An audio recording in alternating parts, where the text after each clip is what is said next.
হ্যাঁ, এটা এখানে আমরা প্রিফিক্স সাফিক্সের মানে আলোচনা প্রসঙ্গে কিছু সাফিক্স আমরা পাচ্ছি। একটা সাফিক্স সিএটি কেট, এই সাফিক্স দিয়ে কতগুলো শব্দ পাচ্ছি যেগুলোর মানে দেওয়া আছে, ম্যাচিং করতে হবে। ধরো তাহলে সাসপেন্ড আর স্টুডেন্ট, এটা হলো রাস্টিকেট, আর ইউএসটিআই সিএটি রাস্টিকেট।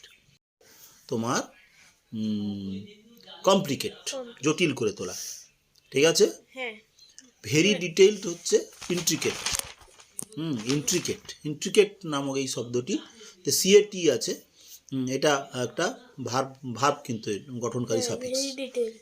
ভেরি ডিটেইল হচ্ছে intricate. Make a copy duplicate.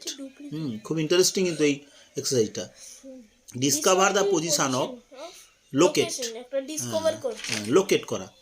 হ্যাঁ, কোথায় আছে না আছে জানাটাকে লোকেট করা বলে, সেটাকে আমরা ডিসকভার দ্য পজিশনকে এক কথায় লোকেট বলি। লোকেট শব্দটাতে সিএটি একটা suffix. Impart knowledge, educate. Impart কথাটা মানে কি বলেছি? ইম্পার্ট মানে হচ্ছে দেওয়া। ইম্পার্ট কথাটা খুব ব্যবহার হয় কিন্তু। ইম্পার্ট নলেজ মানে জ্ঞান দেওয়া। তারপরে হচ্ছে লিভ আ পজিশন, এটাকে আমরা কি এক কথায় বলবো? ভ্যাকেট। হ্যাঁ, ভ্যাকেট হচ্ছে ভাত, তার থেকে ভ্যাকেশন নাউন। তারপরে পাচ্ছি কি? স্লিপ আউট অফ পজিশন মানে ডিসলোকেট, অর্থাৎ তার পজিশন থেকে সরে যাওয়া। আর কি না, রিনাউন্স দ্য থ্রোন, এটা নতুন শব্দ তোমার কাছে। অ্যাবডিকেট করা, অ্যাবডিকেট অর্থাৎ সিংহাসন থেকে চ্যুত করা বা সরে যাওয়া। আর হাইলি সেন্সিটিভ হলো ডেডিকেট। খুব সুন্দর একটা এক্সারসাইজ যেখানে আমরা সিএটিকে সাফিক্স হিসাবে পাচ্ছি।